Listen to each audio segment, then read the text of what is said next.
So അദാനിയും BJP ചങ്കാണ്, അതാണ് ഇതാണെന്നൊക്കെ പറയുകയും ചെയ്യും. പക്ഷേ അതാണ്ട് ഇന്നലെ വി.ഡി. സതീശൻ അദാനിയും തോളത്ത് കൈകൊണ്ട് നടക്കുന്നത് നമ്മൾ കണ്ടു. കഴിഞ്ഞ ഒരു 3 വർഷത്തിൽ അദാനിയുടെ ഗ്രോത്ത് ഭയങ്കരമായിരുന്നു. അതിൻ്റെ കൂട്ടത്തിലാണ് ഇപ്പം നമ്മുടെ ഈ ഇതിൻ്റെ പ്രൊജക്റ്റ്. നിങ്ങൾക്ക് ശരിക്കും രാഹുൽ ഗാന്ധി അദാനിയും ചങ്ക്സ് ആണോ?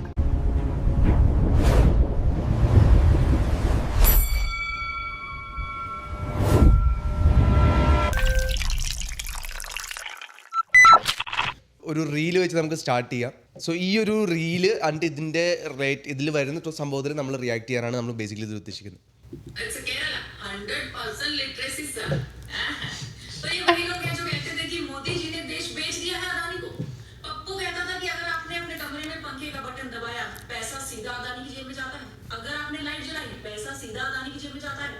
आज इनको अपने राज्य में रोजगार देने के लिए अदानी जी की जरूरत पड़ गई. आज इन्होंने केरला में झंडा लगा दिया है अदानी जी का.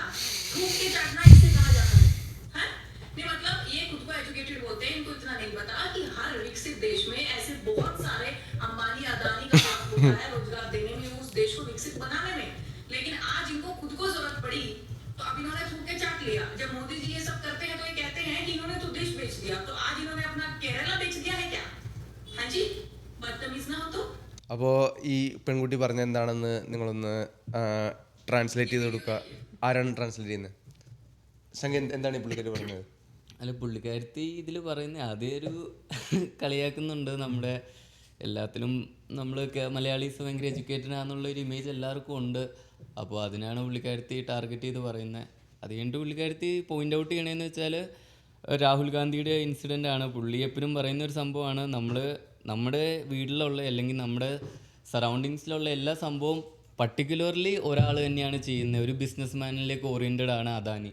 അപ്പോൾ നമ്മൾ എന്ത് ചെയ്താലും പുള്ളിക്ക് തന്നെ പൈസ കിട്ടുന്ന രീതിയിലാണ് ഇപ്പോഴത്തെ BJP ഗവൺമെൻറ് അത് ചെയ്ത് അങ്ങനെയെന്നാണ് പുള്ളി എപ്പോഴും ക്രിട്ടിസൈസ് ചെയ്യുന്നത്. പുള്ളി 2023 ലോക്സഭയിലും ആ സംഭവം ഇഷ്യൂ റേസ് ചെയ്തായിരുന്നു. അത് കഴിഞ്ഞിട്ട് പുള്ളി 2-3 വീഡിയോസ് ഇറക്കി. ഇടയ്ക്കിടയ്ക്ക് പുള്ളി വീഡിയോസ് ഇറക്കുന്നതാണ്. അപ്പോൾ പുള്ളിയുടെ സർക്കാരാണ് കോൺഗ്രസ് സർക്കാർ. അപ്പോൾ ഈ പുള്ളിക്കാരത്തി ചോദിക്കുന്നതെന്ന് വെച്ചാൽ, അപ്പോൾ കേരളത്തിൽ കോൺഗ്രസ് സർക്കാരായിട്ട് ഇപ്പോൾ വി.ഡി. സതീശൻ്റെ എനിക്ക് തോന്നുന്നത് ഓഗസ്റ്റ് 15-ാം തീയതി ഇറക്കിയൊരു വീഡിയോയിൽ പുള്ളി നമ്മുടെ സീപോർട്ട് പണിയുന്ന തിരുവനന്തപുരത്ത് സീപോർട്ട് പണിയുന്നതിൽ അത് അഡാനി ഗ്രൂപ്പാണ് ചെയ്യുന്നത്. എൻ്റെ എനിക്ക് തോന്നുന്നു 49% സ്റ്റേക്ക് അഡാനിക്കാണ്. അപ്പോൾ അവരാണ് ചെയ്യുന്നത്. അപ്പോൾ പുള്ളി ഒരു ഫ്ലാഗൊക്കെ പിടിച്ചു നോക്കി അദാനി എന്നും പറഞ്ഞുള്ളത്. അപ്പോൾ പുള്ളിക്കാരത്ത് ബേസിക്കലി ചോദിക്കുന്നത് എന്ത് ഹിപ്പോക്രസിയാണ് നിങ്ങൾ മോദി ഇത് നാഷണൽ ലെവലിൽ ചെയ്യുമ്പോൾ മോദിനെ ക്രിട്ടിസൈസ് ചെയ്യുന്നുണ്ട്. പക്ഷേ ഒരു സ്റ്റേറ്റ് കോൺഗ്രസ് ലെഡ് ചെയ്യുന്ന ഒരു സ്റ്റേറ്റ് അതേ സെയിം സംഭവം എന്താ ചെയ്യുന്നത്. അപ്പോൾ പുള്ളിയുടെ ഒപ്പീനിയൻ ആയിരുന്നു അഡാനിക്ക് എന്തിനാണ് എല്ലാം കൊടുക്കുന്നത്. അപ്പോൾ പുള്ളിക്ക് വേണമെങ്കിൽ കോൺഗ്രസ് ലെഡ് ചെയ്യുന്ന ഈ സ്റ്റേറ്റിനെ അത് ഒപ്പോസ് ചെയ്ത് വേറെ ഏതെങ്കിലും വലിയ കമ്പനിക്ക് കൊടുക്കാൻ പറ്റില്ലായിരുന്നു എന്നാണ് പുള്ളിക്കാരത്തി ചോദിക്കുന്നത്. പക്ഷെ എനിക്ക് തോന്നുന്നുണ്ടല്ലോ ഇത് പണ്ട് എഗ്രിമെന്റ് സൈൻ ചെയ്തതാണ്. 2015 ഉമ്മൻചാണ്ടിയുടെ ഗവൺമെന്റ് സൈൻ ചെയ്തതാണ് അദാനിയായിട്ടുള്ള കോൺട്രാക്ട്. അത് കോൺഗ്രസ് തന്നെയായിരുന്നു അന്ന്. പക്ഷെ അപ്പം BJP ഗവൺമെന്റിൽ വന്നിട്ട് 1 വർഷമല്ലേ ആയിട്ടുള്ളൂ. അന്ന് അദാനിക്ക് ഇത്ര വലിയ അത് ഇന്നാണേലും അത് നമുക്ക് ഒപ്പോസ് ചെയ്യാൻ പറ്റും.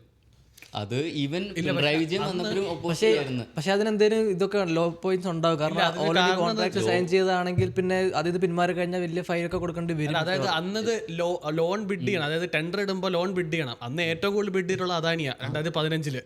അപ്പോൾ ഈ ഏറ്റവും കൂടുതൽ ലോൺ ബിഡ് ചെയ്ത ഒരാള് നീ എന്റെ പാർട്ടിക്ക് ഓപ്പോസിറ്റ് നീ മാറി നിൽക്ക് എന്ന് പറയാൻ പറ്റില്ലല്ലോ. അതാണ് സംഭവം. BJPയുടെ അതേ സംഭവം. അവരിതൊന്നും അഡാനിക്ക് എഴുതി കൊടുത്തല്ല.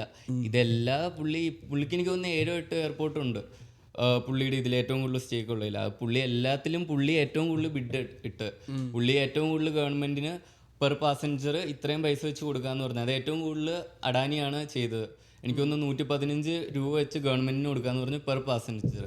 അത് ഏറ്റവും കൂടുതൽ പുള്ളിക്കായിരുന്നു. അത് കാരണം പുള്ളി അടുപ്പിച്ച് 6 എയർപോർട്ട് മേടിച്ച് എല്ലാം ബിഡ് ഇട്ട് തന്നെയാണ് മേടിച്ചത്. അല്ലാണ്ട് ഒന്നും പുള്ളി മോദി ഇന്ന് പിടിച്ചോന്നും പറഞ്ഞ് കൊടുത്തല്ലായിരുന്നു. അതേപോലെ തന്നെ അങ്ങനെ കൊടുക്കുന്നുണ്ട്. സത്യം പറഞ്ഞാൽ ഞാൻ ഒരു ഇത് കണ്ട അങ്ങനെ കൊടുത്ത ഏത് എയർപോർട്ടല്ല എന്തോ പുള്ളിയുടെ വികസനത്തിലുള്ള ലാൻഡ്. നീ ഒരു സ്ഥലം മേടിക്കുവാണെങ്കിൽ 1 സെന്റിന് എത്ര രൂപ കൊടുത്ത് സ്ഥലം മേടിക്കും? ഒരു റഫായിട്ടൊരു ഇത് പറ. ഏകദേശം എന്നാലും ഒരു ഏകദേശം പറ. ഒരാളുടെ സ്ഥലം മേടിക്കാൻ നമുക്ക് ഒന്നും പറയാൻ പറ്റില്ല. ഒരു 10,000 ആവോ സെന്റിന്? അത് നമുക്ക് ഒട്ടും പറയാൻ പറ്റില്ല. സെന്റിന് 1 രൂപയ്ക്ക് മേടിച്ചെന്ന് പറഞ്ഞാലോ വിശ്വസിക്കൂ? അതാണെങ്കിൽ സെന്റിന് 1 രൂപയ്ക്കാണ് സ്ഥലം വിറ്റേക്കുന്നത്. ഏത് സ്ഥലം? BJP government. അത് ഏതോ ഒരു നോർത്തിലെ ഒരു റിപ്പോർട്ടർ അത് റിപ്പോർട്ട് ചെയ്ത് അതേതോ ഒരു വലിയ അടിപൊളി ഒരു സംഭവമായിരുന്നു. പുള്ളി അത് ചെയ്യാനുള്ള പുള്ളിയാണെങ്കിൽ അത് ഫാക്ട് ചെക്ക് ചെയ്തിട്ടാണ് വന്ന് മയക്കും പിടിച്ച് എല്ലാവരെയും കാണിച്ച് ന്യൂസിൽ റിപ്പോർട്ടർ ആൾ കാണിച്ചു തന്നാ സെന്റിന് 1 രൂപയ്ക്കാണ് അദാനിക്ക് ഇതുപോലെ സ്ഥലം എഴുതി കൊടുക്കുന്നത്. എടാ അവിടെയാണ് ഈ പൊടിയെല്ലാം പറന്ന് ഇലയിലൊക്കെ പൊടി ഇല്ലില്ല, അത് പൊടിയൊന്നും ആയിട്ടൊന്നുമില്ല, അത് ഫ്രഷ് ആയിട്ട് കൊടുത്ത സ്ഥലമാണ്. ഒന്ന് ആലോചിച്ച് നോക്കണം, സെന്റിന് 1 രൂപയ്ക്കൊക്കെ ഒരു മുട്ട ഗ്യാസ് മുട്ട മേടിക്കാൻ കിട്ടത്തില്ല 1 രൂപയ്ക്ക്. അങ്ങനെയുള്ളപ്പോഴാണ് പുള്ളിക്ക് ഏക്കർ കണക്കിന് സ്ഥലങ്ങൾ എഴുതി കൊടുക്കുന്നത്. അപ്പോൾ പിന്നെ ഇപ്പം ഈ എയർപോർട്ടിൽ മേടിക്കുന്ന കാര്യങ്ങളൊക്കെയാണുള്ള എന്തെങ്കിലുമൊക്കെ ഉടായപ്പോൾ അതിലുണ്ടാവും. കാരണം അല്ലാതെ ഡയറക്റ്റായിട്ട് എന്തായാലും ഒരാൾക്ക് 6-10 എയർപോർട്ടൊന്നും മേടിച്ചു കൂട്ടാനൊന്നും പറ്റത്തൊന്നുമില്ല. എനിക്ക് കേരളത്തിന്റെ കേസിൽ വിഴിഞ്ഞം പ്രൊജക്റ്റ് ആണ് അത് വർഷങ്ങളായിട്ട്. പക്ഷേ പണ്ട് തൊട്ടേ വന്ന സംഭവം സെറ്റായ കാര്യം. കോൺട്രാക്ട് സൈൻ ചെയ്ത് 2015 പിന്നെ 2015 ഇത് കോൺഗ്രസ് ചെയ്തപ്പോ CPM പറഞ്ഞ അവര് വരുമ്പോ ഇത് മാറ്റും എന്ന് പറഞ്ഞു. പിണറായി വിജയൻ വന്നിട്ട് ഒന്നും ചെയ്തില്ല. 10 വർഷം പുള്ളി റൂൾ ചെയ്ത് അതുകൊണ്ട് 10 വർഷം കഴിഞ്ഞിട്ട് ഇപ്പോൾ കോൺഗ്രസിന്റെ ക്രിറ്റിസിസം എന്ന് വെച്ചാൽ 10 വർഷം പുള്ളി റൂൾ ചെയ്തതും പുള്ളി സപ്പോർട്ട് ചെയ്യുമായിരുന്നു പിണറായി വിജയൻ. പുള്ളി സപ്പോർട്ട് ചെയ്തല്ലാണ്ട് പുള്ളി അതിന് വേണ്ടി ഒന്നും ചെയ്തില്ല, റോഡ് പണിതില്ല, ഈവൻ ട്രെയിൻ അങ്ങോട്ട് വരാനൊന്നും സംഭവമില്ല. ഇനി അതെല്ലാം VD സതീശൻ പുള്ളി ഫ്രം സ്റ്റാർട്ടിങ് ചെയ്യണം. അപ്പോൾ അതും കൂടുതൽ സമയം എടുക്കും. അപ്പോൾ സമയം പോകുന്നതോറും പുള്ളി പറയുന്ന ഇതിൻ്റെ എല്ലാത്തിൻ്റെ വാല്യൂ കൂടിക്കൊണ്ടിരിക്കും. ഈവൻ ഇപ്പോൾ അത് ചെയ്യണമെങ്കിൽ കൂടുതൽ പൈസ വേണം. അതേ സംഭവം പിണറായി വിജയൻ 10 വർഷം മുമ്പ് ചെയ്യുമായിരുന്നെങ്കിൽ അതിൻ്റെ 3% പൈസ മതിയായിരുന്നു ചെയ്യാൻ. ഇനി ഇത് ഇപ്പം പറഞ്ഞ സംഭവം ഫാക്ട് ചെക്ക് ചെയ്യാനായിട്ടെന്ന് വെച്ചിട്ടുണ്ടെങ്കിൽ അത് $1 രൂപ പെർ ഇയറിന് ലീസ് ചെയ്തേക്കുന്ന പുള്ളിക്ക്. അതിന് കാരണം എന്ന് വെച്ചിട്ടുണ്ടെങ്കിൽ ബീഹാർ ഗവൺമെന്റ് അവരുടെ ഇൻഫ്രാസ്ട്രക്ചർ കൂട്ടാൻ വേണ്ടി ഈ ഒരു ലാൻഡ് ആരാണോ ഏറ്റവും ബെസ്റ്റ് രീതിയിൽ ബിഡ് ചെയ്യുകയെന്ന് വെച്ചിട്ടുണ്ടെങ്കിൽ കുറേ ബിസിനസ്മെൻ ബിഡ് ചെയ്തു ഏറ്റവും ലോവസ്റ്റ് റേറ്റിൽ ഇലക്ട്രിസിറ്റി ആര് തരും എന്നുള്ളത്. അതിൽ അദാനി പറഞ്ഞു എനിക്കൊന്ന് 6 രൂപയും സംതിങ് ഇതിന് അടുത്ത 33 വർഷം വരെ 25 to 33 വർഷം ഞങ്ങൾ തരും എന്നുള്ളത് ബിഡ് ചെയ്തു. അപ്പോൾ ഓക്കെ അങ്ങനെയാണ് നിങ്ങൾ 1 രൂപയ്ക്ക് ലാൻഡ് എടുത്തോളാം പറഞ്ഞു. അപ്പോൾ പക്ഷേ പുള്ളി തന്നെ ബിൽഡ് ചെയ്ത് അവിടുത്തെ ബീഹാറിലുള്ള ആൾക്കാർക്ക് ഈ റേറ്റിന് ഇലക്ട്രിസിറ്റി കൊടുക്കുന്നു 25-30 വർഷം. ബിസിനസ് മൂവ് ആണ്. പുള്ളി ഇവരുടെ സാധനങ്ങളെല്ലാം ഇപ്പോൾ സോളാറാണ് അദാനി. ഇപ്പോൾ എയർപോർട്ട്സ് ആണെങ്കിലും എല്ലാം സോളാറാണ്. എന്തെങ്കിലും കാണാണ്ട് ഈ ഒരു സംഭവത്തിന് ഈ ഒരു പ്രൊജക്ടിന്റെ വിഴിഞ്ഞത്തിന്റെ റീസെന്റ് സംഭവം നിങ്ങൾക്ക് മിക്കവാറും കണ്ടാണ്. മറ്റേ എന്താ ഈ ഒരു സംഭവം എന്ന് വെച്ചാൽ 8,000 സംതിങ് കോടിയുടെ പ്രൊജക്റ്റ് ആയിരുന്നു ഫേസ് 1. അതിൽ 2,500 അദാനി ഇട്ടത്, ബാക്കി ഫുള്ള് ഗവൺമെന്റ് ആണ് ഇട്ടത്. അത് കഴിഞ്ഞിട്ട് സംഭവം റെഡിയായി കഴിഞ്ഞപ്പോഴത്തേനും പുള്ളി 49% ഒരു സ്വിസ് കമ്പനിക്ക് കൊടുത്തു. അതിൽ നിന്ന് പുള്ളി കിട്ടിയത് 13,000 കോടി. 2,500 പുള്ളി മുടക്കിയത്. ഓൾറെഡി പുള്ളിക്ക് പുള്ളിയുടെ പൈസയുടെ പൈസയും പുള്ളിക്ക് അതിന് തിരിച്ചു കിട്ടി. ഇനി അതിന് മുകളിൽ ഇനി അടുത്ത 15 to 20 വർഷത്തേക്കുള്ളത് അതിൽ കൂടെ വരുന്ന ടോൾസ് ഫുള്ള് പുള്ളിക്കാണ് പോകുന്നത്. അതുകൊണ്ടാണ് പുള്ളി ഇത് പണിത്. 2,500 കോടി പുള്ളി മുടക്കേണ്ട കാര്യം എന്ന് വെച്ചിട്ടുണ്ടെങ്കിൽ അടുത്ത 15-20 വർഷത്തിൽ കൂടെ എന്ത് പോയാലും ടോള് പുള്ളിക്കാണ് കിട്ടുന്നത്. അതുകൊണ്ടാണ് സ്റ്റേറ്റ് ഇതും തമ്മിലുള്ള പുള്ളി ഡീൽ വെച്ചത്. ആ ഡീലിന് മുകളിൽ പുള്ളിക്ക് ഉണ്ടായിരുന്ന ഇതിന്റെ 50% നിങ്ങൾ സ്വിസ് കമ്പനി മേടിച്ചു എനിക്കൊരു $1.4 ബില്യൺ എന്ന് വെച്ചാൽ 1,300 കോടി രൂപ പുള്ളി വേറെ അല്ലാതെ ഉണ്ടാക്കി. 1,300 സോറി 13,000 കോടി എന്ന് വെച്ചാൽ $1.4 ബില്യൺ ബേസിക്കലി. എന്ന് വെച്ചാൽ പുള്ളി എടുത്തതിന് എന്നാലും 4-5 ഇരട്ടി പുള്ളിക്ക് ഓൾറെഡി തിരിച്ചു കിട്ടി. കാരണം ആ കമ്പനിക്ക് ഓൾറെഡി പകുതി കിട്ടും. അപ്പോൾ എത്ര ടോൾ പോകുന്നു പകുതി അദാനിക്ക് പകുതി അവർക്ക്. പക്ഷെ അവർ ഓൾറെഡി ഇത്ര ഇൻവെസ്റ്റ് ചെയ്തു. പക്ഷെ അവർ ചെയ്യാൻ പോകുന്നത് ഇന്റർനാഷണൽ ഷിപ്പുകളെല്ലാം അവരും കൂടെ കൊണ്ടുവരും. റൈറ്റ്. അപ്പോൾ അവർക്കും ലാഭമാണ്. കാര്യം അവർക്ക് ഉറപ്പുണ്ട് അവർക്ക് ഈ പൈസ തിരിച്ചു പിടിക്കാൻ പറ്റും എന്നുള്ളത് 15-20 വർഷത്തിൽ. കേരളത്തിലും വിൻ ആണ് കാര്യം പറഞ്ഞു കഴിഞ്ഞാൽ. ഒരു കാര്യം കണക്ട് ചെയ്തെന്ന് പറഞ്ഞു കഴിഞ്ഞാൽ ഈ ഇലക്ഷന്റെ സമയത്ത് VD സതീശൻ കിട്ടിയൊരു മെയിൻ ഇതായിരുന്നു അദാനിയെ മീറ്റ് ചെയ്തെന്ന് പറഞ്ഞിട്ടൊരു സാധനം. പക്ഷെ അപ്പോൾ അത് ഡിനേ ചെയ്തായിരുന്നു. അത് എയർപോർട്ടിൽ ബൈ ചാൻസ് പുള്ളി ഉണ്ടായിരുന്നപ്പോൾ അവിടെ അദാനി ഉണ്ടായിരുന്നു, അങ്ങനെ എന്തോ പറഞ്ഞ് ഇത് പോയി. പക്ഷെ ആൾക്കാർ പോയി ഇന്ത്യൻ ഇതിലോട്ടാണ്. ഇപ്പോൾ ഈ ബാക്കിലൂടെ ഇത്രയും രാഹുൽ ഗാന്ധി പോലെ ഒരാൾ ഒപ്പോസ് ചെയ്തിട്ട് നമ്മൾ കേരളം സ്റ്റിൽ നിൽക്കുന്നുണ്ടെങ്കിൽ ബൈ ചാൻസ് ഉള്ളൊരു മീറ്റിംഗ് ആയിരുന്നു, നിങ്ങൾക്ക് പരിചയമില്ലായിരുന്നു എന്നൊക്കെ പറയുന്നത് ഒരു എനിക്കെന്തോ ഡൗട്ടുണ്ട് VD സതീശനത്തെ പറഞ്ഞാൽ പുള്ളി. പക്ഷേ ഈ ഐഡിയ സത്യം പറഞ്ഞാൽ നല്ല ഒരു ഇത് പറഞ്ഞാൽ ഇത് ഇത്ര നാളുണ്ടായിരുന്നതിൽ പോർട്ട് ഇപ്പോൾ സിംഗപ്പൂർ വഴി കൊളംബോ വഴിയൊക്കെ പോകണമായിരുന്നു. ഒരു വർഷം കേരളത്തിൽ $200 മില്യൺ എന്തോ സേവ് ചെയ്യാൻ പറ്റുന്നത് ഇനി അങ്ങോട്ട്. അതായത് ഡയറക്റ്റ് യൂറോപ്പിലേക്ക് എല്ലാ രാജ്യത്തേക്കും ഡയറക്റ്റ് ഒരു പോർട്ട്. കേരളത്തിനല്ല, കേരളത്തിൽ ഇമ്പോർട്ട് ചെയ്യുന്ന എക്സ്പോർട്ട് ചെയ്യുന്ന ആൾക്കാർക്ക് $200 മില്യൺ പ്രോഫിറ്റ്. പിന്നെ കുറെ കാര്യങ്ങളുണ്ട്, ജോലി അത് ഇതെന്നൊക്കെ പറഞ്ഞിട്ടുണ്ട്. 5,000 ബുദ്ധിയും സമ്മതിക്കണം. കാരണം പുള്ളി ഇപ്പോൾ രണ്ടാമത് അടുത്ത ഇപ്പോൾ ഈ 2026 പുള്ളി കൊടുത്ത ബിഡ് എന്ന് വെച്ചിട്ടുണ്ടെങ്കിൽ ഗവൺമെന്റിനോട് പറഞ്ഞു. ഒന്ന് ഗവൺമെന്റ് ഇവിടെ ഒരു ഓപ്പോസിഷൻ വന്നതെന്ന് വെച്ചിട്ടുണ്ടെങ്കിൽ പുള്ളി 49% കൊടുത്തത് ഗവൺമെന്റിനോട് വെച്ചിട്ടല്ലായിരുന്നു. പക്ഷെ അതെനിക്കൊന്നവരോട് സോൾവ് ആയി. പുള്ളി ഗവൺമെന്റിനെ കൺവിൻസ് ചെയ്തു. ഇല്ല പക്ഷേ ഇത് ഇത്രയും പ്രോഫിറ്റുകളുണ്ട്, ഇത്രയും ഇന്റർനാഷണൽ ഷിപ്പുകൾ ഇവർ കൊണ്ടുവരുന്ന സംഭവങ്ങളൊക്കെ പറഞ്ഞപ്പോൾ ഗവൺമെന്റ് ഓക്കെ പറഞ്ഞു. രണ്ടാമത് സംഭവം പുള്ളി പറയുന്നത് പുള്ളി സെക്കൻഡ് ഫേസ് ഇതിൻ്റെ ബിൽഡ് ചെയ്യാനുണ്ടായി. അത് ഓൾറെഡി എനിക്കൊന്ന് ഗവൺമെന്റ് അപ്രൂവലും കൊടുത്തു. 2028 പുള്ളി തീർക്കുന്നതാണ് പറയുന്നത്. സെക്കൻഡ് ഫേസിൽ ഈ പണിത് വെച്ച സാധനം ഇച്ചിരി കൂടി മാസീവ് സ്കെയിലാക്കും. ഇന്റർനാഷണൽ ഇപ്പോൾ വരാൻ വേണ്ടി. പക്ഷെ അപ്പോൾ പുള്ളിക്ക് ഒരു 20 വർഷത്തെ കൂടി എക്സ്ട്രാ ടോള് വീണ്ടും പുള്ളിക്ക് കിട്ടും. എന്ന് വെച്ചാൽ 20+20 ഒരു 35 to 40 വർഷം വരുന്ന ടോള് ഫുള്ള് പുള്ളിക്കായിരിക്കും. അപ്പോൾ അത് ഭയങ്കര ബിസിനസ് പോയി. 2500 കോടിയാണ് പുള്ളി ടോട്ടലിലും മുടക്കിയത്. ബിഹൈൻഡ് ചിലപ്പോൾ നമുക്ക് പറയാത്തില്ല ഇത് ഇപ്പോൾ അതിന് ഒരു അതിലെത്ര 40% പറഞ്ഞാൽ MCSO എന്താ പറഞ്ഞ MCS എന്നല്ലേ പറയണേ, ആ 40% 13,000 കോടി മുടക്കിയേക്കുന്നത്. ഈവൻ അവരുടേതാണെങ്കിൽ കൂടി അത്ര പ്ലെയിൻ ഒന്നും അല്ല അവരുടെ ഇതിൽ ഈ കൊക്കൈനൊക്കെ ഇത് ചെയ്യുന്ന കുറേ കേസുകളും കാര്യങ്ങളൊക്കെ ഉള്ളതാണ്. ട്രാൻസ്പെറൻ്റ് അല്ല. അതായത് ഈവൻ കൊക്കൈൻ കടത്തിയിട്ടുണ്ടെങ്കിലും അവരുടെ പേരിൽ കടത്തിയിട്ടുണ്ടെന്നുള്ളത് ശരിയാണ്, പക്ഷേ കമ്പനിയുടെ പേരിൽ കേസില്ല. അതാ അവിടെ ഉണ്ടായത് വർക്കേഴ്സിൻ്റെ പേരിലെ കേസ് ഉണ്ടായിട്ടുള്ളൂ. അങ്ങനെ നോക്കുമ്പോൾ അത് കുറച്ചൊന്നുമല്ല, എത്ര 20 ടണ്ണൊക്കെയാണ് അവർ കടത്തിയിട്ടുള്ളത് ഇങ്ങോട്ടൊക്കെ ഇന്ത്യയിലേക്ക്. അപ്പോൾ അങ്ങനെ നോക്കുമ്പോൾ നമുക്കും എന്തോ ഒരു ദുരൂഹത ഫീൽ ചെയ്യും. ഇത് എന്തുകൊണ്ടാണ് ഇങ്ങനെ, എന്തിനുണ്ട് അവർ 40% ഇങ്ങോട്ട് ബിഡ് ചെയ്യുന്നു എന്നുള്ളത്, ഐ മീൻ ഇൻവെസ്റ്റ് ചെയ്യുന്നു എന്നുള്ളത്. ഈവൻ ഇപ്രാവശ്യം കോൺഗ്രസ് ഗവൺമെന്റ് റൺ ചെയ്ത് തന്നെ മെയിൻ ഈ വിഴിഞ്ഞം പ്രൊജക്ടിന്റെ കാര്യങ്ങളൊക്കെ പറഞ്ഞുകൊണ്ടാണ്. മറ്റേ ഒരു പോഡ്കാസ്റ്റിലൊക്കെ പോയി നമുക്ക് ഇത്രയും ഇതുണ്ട് ഇത് ഇവിടെ നടത്താനുണ്ട്. സോ അപ്പം എനിക്കൊന്ന് ഒരു ക്ലിയർ കട്ട് വ്യൂ ആയിരുന്നു അന്ന് പറഞ്ഞത് ഈ പ്രൊജക്ടിന്റെ എങ്ങനെയായിരിക്കും ഫ്യൂച്ചർ പോകാൻ പോകുന്നത്. പക്ഷെ അദാനി ആയിരിക്കും എന്ന് അന്നും പറഞ്ഞിട്ടില്ല. അദാനിക്കുള്ളൊരു കോൺട്രാക്ട് നിലനിൽക്കുന്നുണ്ടെന്നുള്ള കാര്യം എല്ലാവർക്കും അറിയാമായിരുന്നു. ബട്ട് സ്റ്റിൽ എല്ലാവരും ഓർത്തും എനിക്കൊന്നും അങ്ങനെയാണ്. കാരണം ഇപ്പോൾ രാഹുൽ ഗാന്ധി ഒപ്പോസ് ചെയ്തു, അപ്പോൾ അങ്ങനെ ആയിരിക്കില്ല ഒരു പുതിയ ഇത് കിട്ടും. പക്ഷേ ഇത്രയും ലെവൽ ഓഫ് ബിസിനസ് മൈൻഡും കാര്യങ്ങളും ഇറക്കുമ്പോൾ എനിക്ക് തോന്നുന്നില്ല ഇതിൻ്റെയൊക്കെ ഫ്രണ്ടിൽ ആർക്ക് പിടിച്ചിരിക്കാനാണ് പറ്റുന്നത്. പുള്ളി ഒരു 2,500 കോടി മുടക്കി തന്നെ ഞാൻ എങ്ങനെ 13,000 കോടി ഉണ്ടാക്കും എന്നുള്ളത് പ്ലാൻ ചെയ്തിട്ട്. അപ്പോൾ അതുവരും ഒരു ചെറിയ പൈസയാണ്. ഇനി അതിന് ടോളിൽ നിന്ന് കിട്ടാൻ പോകുന്നതാണ് വേറെ പൈസ. ടോൾ അതും ഇന്റർനാഷണൽ ഷിപ്പുകളൊക്കെ വരാനുള്ള സംഭവം. അതിന് 30 വർഷം 40 വർഷം. അപ്പോൾ ഇൻവെസ്റ്റ്മെന്റ് എന്ത് ഇൻവെസ്റ്റ്മെന്റ് അത് 3 ഇരട്ടി 4 ഇരട്ടി ഒന്നും അല്ല. എന്ത് ഇരട്ടി എന്ന് പറഞ്ഞു കഴിഞ്ഞാൽ 20 ഇരട്ടിയാ. പിന്നെ വേറെ സംഭവം എന്ന് വെച്ചിട്ടുണ്ടെങ്കിൽ ഇപ്പോൾ ഈ വി ഡി സതീശൻ നമ്മൾ ഈ പ്രളയത്തിനിടയ്ക്ക് ഒരു കോൺട്രവേഴ്സി വന്നതെന്ന് വെച്ചിട്ടുണ്ടെങ്കിൽ പുള്ളി ഫ്ലൈറ്റ് എടുത്തിട്ട് ഏതൊരു ബില്യനറെ കാണാൻ പോയിരുന്നു. അതും എനിക്ക് വന്നാൽ ഈ പുള്ളി ആയിരിക്കും മിക്കവാറും. ബില്യനർ ആയിരുന്നു അത്.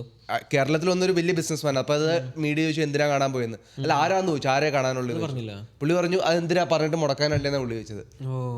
ചിലപ്പോൾ ആൾക്കാർ പറയുന്നത് ചിലപ്പോൾ പുള്ളിനായിരിക്കും കാണാൻ പോയെന്നുള്ളത്. പുള്ളി മീഡിയയോട് ചോദിച്ച ചോദ്യം എടുത്ത് അതെന്തായാലും ഞാൻ പറഞ്ഞിട്ടുണ്ടെങ്കിൽ മുടക്കാനല്ലേന്ന് പുള്ളി അങ്ങനെയൊക്കെ സംസാരിക്കും. അപ്പോൾ ചിലപ്പോൾ പുള്ളി ആയിരിക്കും കാര്യം. എനിക്കൊന്നും ഇപ്പോൾ റീസെന്റ് വേറെ ആരാ വന്നേക്കെന്ന് എനിക്കറിയില്ല. 2015 ഉമ്മൻചാണ്ടിയും കണ്ടിട്ടുണ്ട് അഡാനിനെ. കണ്ടിട്ടുണ്ട്. കാണുന്നതിന് കുഴപ്പമില്ല. കാര്യം പറയുകയാണെങ്കിൽ കാണുന്നതിന് എന്താ കുഴപ്പം? രാഹുൽ ഗാന്ധിയുടെ ഒരു ഇതെന്താ പറയണേ, പുള്ളിയുടെ ഇമേജ് പോകുന്നതുകൊണ്ടാണ് തോന്നുന്നത് അത് ഇച്ചിരി പ്രൈവറ്റ് ആയിട്ട് ഡീലിങ്സ് ഒക്കെ നടത്തുന്നത്. അതും ശരിയാണ്. അപ്പം പബ്ലിക്കലി ഇത്ര ഒപ്പോസ് ചെയ്ത് പുള്ളി സംസാരിക്കുന്ന കാര്യം BJP ഗവൺമെന്റ് സപ്പോർട്ട് ചെയ്യുന്നു പറഞ്ഞിട്ട് ഇവരുടെ ഗവൺമെന്റ് കേരളത്തിൽ ചെയ്യുമ്പോൾ ഒബ്വിയസ്ലി ആദ്യം ചോദിക്കാൻ പോകുന്ന ഇതായിരിക്കും. അപ്പോൾ പക്ഷേ ഈ ബുദ്ധിയുള്ള പെൺകുട്ടി പറഞ്ഞതിനെ കുറിച്ച് നിങ്ങൾക്ക് എന്താ തോന്നുന്നത്? അത് കാര്യം ക്രിയേറ്റർ അല്ലേ, എന്തോ രോക്ഷം എനിക്കൊന്ന് എന്തെങ്കിലുമൊക്കെ വേണ്ടവർക്ക് ഇടക്കിടയ്ക്ക് അത് ഫോബിയസ് ആണ്. എന്തെങ്കിലുമൊക്കെ വേണ്ട ഒരു ഇതിന് കേൾക്കുന്ന ആൾക്കൊന്നും അദാനീനെ എന്തോ. പക്ഷെ പുള്ളിക്കാരി പറയണേലും കാര്യമുണ്ട്. പുള്ളിക്കാരി ആദ്യം കളിയാക്കുന്നതൊക്കെ അത് മൊത്തത്തിൽ എല്ലാവർക്കും ഒരു ഹിറ്റ് ആവുന്ന ഒരു സംഭവം. പക്ഷെ പുള്ളിക്കാരത്തി പറയുന്നത് ഹുക്കാത് വീഡിയോ കാണണ്ടേ, ഹുക്കാത് അത് ഇപ്പൊ ഉണ്ട്. അത് പിന്നെ ഒരു സംഭവം എന്ന് വെച്ചാൽ അപ്പോൾ മെയിൻ ക്വസ്റ്റ്യൻ അതാ, പുള്ളി അത്രയില് മൊണോപ്പൊളിയാ. പുള്ളീനെ ഇന്ന് എടുത്ത് തോപ്പിക്കാൻ വേറെ ഒരു ആൾക്കും പോലും പറ്റത്തില്ല. ഈവൻ റിലയൻസിന് പോലും 2006 ആദ്യമായിട്ട് ഡൽഹി എയർപോർട്ടും മുംബൈ എയർപോർട്ടും ഇത് പ്രൈവറ്റൈസ് ചെയ്യാന്ന് പറഞ്ഞ്. അന്ന് റിലയൻസിന് പോലും വാങ്ങാൻ പറ്റാത്ത സംഭവമാണ് ഇന്ന് അഡാനിയുടെ 7-8 എയർപോർട്ടുള്ളത്. അപ്പോൾ അത്രയും വലിയ സംഭവമാണ് പുള്ളി ചെയ്യുന്നത്. റിലയൻസിന് പോലും അന്നും മേടിക്കാൻ പറ്റിയില്ലായിരുന്നു. ഇന്നിപ്പോൾ അഡാനി അടുപ്പിച്ച് 6 എയർപോർട്ടാണ് മേടിച്ചത് 2019.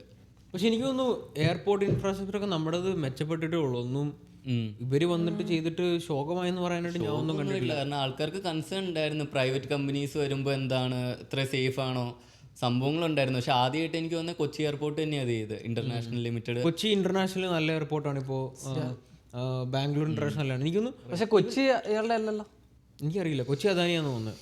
അദാനിയാണോന്ന് എനിക്കറിയില്ല. കൊച്ചിയല്ല, സിയാൽ എന്ന് പറഞ്ഞ വേറൊരു കമ്പനി ഗ്രൂപ്പ്. കൊച്ചി ലിമിറ്റഡ് അവര് വേറൊരു കമ്പനി, അവരാണ് കൊച്ചി എയർപോർട്ട്. അല്ല കമ്പനിയുടെ പേര് അതായിരിക്കും. പക്ഷെ അതിന്റെ സ്റ്റേക്ക് ഹോൾഡർ ആരാ ചെയ്യുന്നതെന്ന് അതിപ്പോ ഈവൻ മുംബൈ അദാനി ഇല്ലെന്ന് തോന്നുന്നു. അദാനി ഒന്നും അതെനിക്കറിയത്തില്ല. പക്ഷെ ഇപ്പോൾ ഈവൻ മുംബൈയുടെ ആണെങ്കിൽ അതിന്റെ പേര് മുംബൈ ലിമിറ്റഡ് ഇന്റർനാഷണൽ ലിമിറ്റഡ് എന്ന് പറഞ്ഞുള്ളൂ. പക്ഷെ അതിന്റെ 74% അദാനിയുടെ കയ്യിലിരിക്കുന്നത്. ഇവിടുത്തെ നമ്മുടെ കേരളത്തിലെ തിരുവനന്തപുരമോ വേറെ എയർപോർട്ട് പുള്ളിയുടെ കയ്യിലാണ്. തിരുവനന്തപുരം പുള്ളി മേടിച്ചായിരുന്നു, അത് മേടിച്ചു. പക്ഷെ ഏറ്റവും ആദ്യം പ്രൈവറ്റൈസ് ചെയ്ത എയർപോർട്ട് കൊച്ചി ആയിരുന്നു. അത് കഴിഞ്ഞിട്ട് ഇപ്പോൾ തിരുവനന്തപുരം ആയി. ഇനിയിപ്പോൾ കൊച്ചി പറഞ്ഞ ശരിയാ സിയാല. Is operated by Kochi international airport limited. പക്ഷെ അതിന്റെ ഹോൾഡേഴ്സ് ആയിരിക്കും government of Kerala. Public private ആണ്, but government of Kerala is the largest shareholder. ഇതിന്റെയും ഓണർ ഗവൺമെന്റ് ഓഫ് കേരള തന്നെയാണ്. പക്ഷെ തിരുവനന്തപുരം അദാനിയാണ്. അദാനി എയർപോർട്ട് തിരുവനന്തപുരം. അദാനിയുടെയാണ് മെജോറിറ്റി സ്റ്റേക്ക് പുള്ളിയുടെ അല്ല, തിരുവനന്തപുരത്തിന്റെ, കൊച്ചിയല്ല. പക്ഷെ ഇനി അടുത്ത് 50 എനിക്ക് തോന്നുന്നു 50 എയർപോർട്ട് പ്രൈവറ്റൈസ് ചെയ്യും അടുത്ത 3 വർഷത്തിൽ. 50 എണ്ണം പ്രൈവറ്റൈസ് ചെയ്യുമ്പോൾ അതും അഡാനി തന്നെ മേടിക്കാനാണ് സാധ്യത എന്ന് ആൾക്കാർ പറയുന്നത്. 50 എണ്ണം. കാരണം നേരത്തെ ഒരു ഇതുണ്ടായിരുന്നു, 2 എയർപോർട്ട് വരെയാണ് ഒരാൾക്ക് മാക്സിമം ചെയ്യാൻ പറ്റുള്ളായിരുന്നു. പക്ഷേ അത് റൂള് ചേഞ്ച് ചെയ്ത്, കാരണം അതിൻ്റെ റീസൺ പറയുന്നതെന്ന് വെച്ചാൽ ഇത്രയും വലിയ കമ്പനികളില്ല നമ്മുടെ ഈ ഇന്ത്യയിൽ. ഇങ്ങനെ നമ്മൾ ഒരു കമ്പനിക്ക് 2 എണ്ണം വെച്ചാൽ കൊടുക്കാമെന്ന് പറഞ്ഞാൽ ഇത്രയും എയർപോർട്ട് പ്രൈവറ്റൈസ് ചെയ്യണം. അത് മേടിക്കാൻ ഇത്രയും വലിയ കമ്പനികളില്ല. അപ്പോൾ അത് കാരണം ഇപ്പോൾ അതിന് ഇതൊന്നുമില്ല, ക്യാപ്പൊന്നുമില്ല, ഇത്ര എയർപോർട്ട് ഒരാൾക്ക് മേടിക്കാൻ പറ്റുള്ളൂ. ചിലപ്പോൾ അടുത്ത 3 വർഷത്തിൽ അഡാനിയുടെ 50-60 എയർപോർട്ട് കാണുമായിരിക്കും പുള്ളി. പക്ഷെ അത് വേറെ പ്രശ്നമില്ല. ഇപ്പോൾ ട്രാവൽ ചെയ്യണമെങ്കിൽ അല്ലെങ്കിൽ എക്സ്പോർട്ട് ചെയ്യണമെങ്കിൽ പുള്ളി പറയുന്നതായിരിക്കും തരും. പിന്നെ റേറ്റ് മോണോപ്പൊളി ആയി കഴിഞ്ഞാൽ അത് ഓൾറെഡി ഉണ്ട്. പുള്ളി വന്നേ പിന്നെ എനിക്ക് വന്ന റേറ്റും കാര്യങ്ങളെല്ലാം കൂട്ടി. കാരണം പുള്ളി പെർ പാസഞ്ചർ $115 വെച്ച് കൊടുക്കാമെന്ന് പറഞ്ഞു. അപ്പോൾ ഡൊമസ്റ്റിക്കിന് ഇത്ര ശതമാനം വെച്ച് കൂട്ടി, ഇൻ്റർനാഷണലിൽ ഇത്ര വെച്ച് കൂട്ടി. അങ്ങനെ അത് ഓൾറെഡി കൂട്ടിയ സംഭവമാണ്. പക്ഷേ സ്റ്റിൽ ഗവൺമെൻറ് അത് ചെയ്യുന്നുണ്ട്. അത് ഇപ്പോൾ ഏത് ഗവൺമെൻറ് ആണെങ്കിലും ചെയ്യും. അത് BJP ആണെങ്കിലും ശരി, കോൺഗ്രസ് ആണെങ്കിലും പ്രൈവറ്റൈസ് ചെയ്യും. അത് നേരത്തെ ഇത് തുടങ്ങിയത് തന്നെ കോൺഗ്രസ് ആണ്. പക്ഷേ ഇപ്പോൾ അത് എന്തായാലും കൂടിക്കൊണ്ടിരിക്കും. ഇനി എന്തായാലും ഏത് പാർട്ടി വന്നാലും അത് പ്രൈവറ്റൈസ് ചെയ്യത്തുള്ളൂ. ഈവൻ ഈ പോർട്ടിൻ്റെ ആണെങ്കിൽ കൂടി ഒരു കണ്ടെയ്നറിന് $300 ലാഭം ഉണ്ടാകുന്ന പറയണേ. അതായത് ആ ഒരു ടൈം കുറഞ്ഞു, 2 മാസം എടുക്കേണ്ടതൊക്കെ 24 ദിവസത്തിനുള്ളിൽ തീരും. അത്രയും ഡിഫറൻസ് വരുന്നുണ്ട്. പക്ഷേ ഈ $300 ഇവിടെ സേവ് ചെയ്യുമ്പോൾ മറ്റിടത്തൂടെ ലീക്ക് ആകുന്നുണ്ടെന്ന് എനിക്ക് തോന്നുന്നത്. കുറച്ചുകൂടെ കഴിയുമ്പോൾ എന്തിൻ്റെങ്കിലും റേറ്റ് കൂട്ടും, ഇവൻച്വലി എന്തായാലും കൂട്ടും.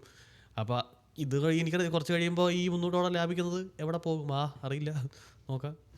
ഓക്കെ, അപ്പോൾ നിങ്ങൾ വ്യൂവേഴ്സ്, നിങ്ങൾ ഈ സ്റ്റോറി ക്ലോസ്ലി ഫോളോ ചെയ്യുന്ന ആൾക്കാരാണ്, നിങ്ങളുടെ തോട്ട്സും കമൻറ്റും ഒക്കെ താഴെ പറഞ്ഞറിയിക്കുക. അത് പറഞ്ഞിട്ട് ഇന്നത്തെ പോഡ്കാസ്റ്റ് നമ്മളിവിടെ ഇതും കൊണ്ട് റാപ്പപ്പ് ചെയ്യാണ്. അപ്പോൾ എല്ലാവരും ടേക്ക് കെയർ. ആൻഡ് ദെൻ നമ്മുടെ സൈഡിൽ നിന്ന് official sign off. Take care guys, take care, bye by.